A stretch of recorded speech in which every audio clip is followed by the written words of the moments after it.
Batuk, pasti semua orang akan terganggu dengan yang namanya batuk.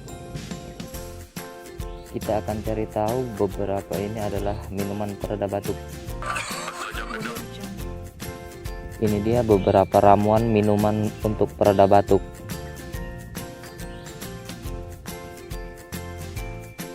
Yang pertama, menggunakan jeruk nipis. Jeruk nipis telah lama dikenal mampu meredakan batuk.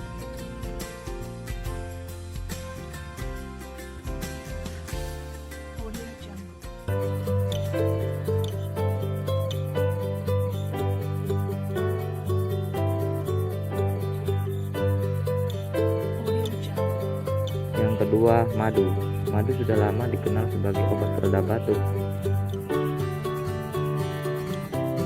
Madu juga sebagai bahan yang mudah didapat, Pak. Yang ketiga, menggunakan jahe.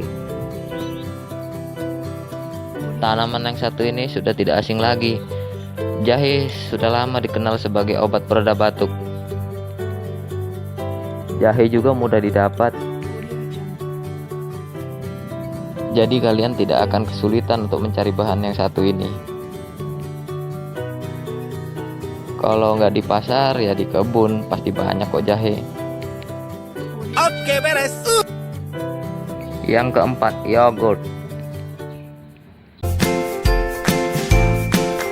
Konon katanya minuman ini mampu meredakan batuk juga loh.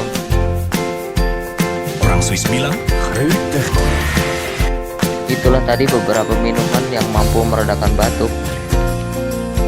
Audio Jungle.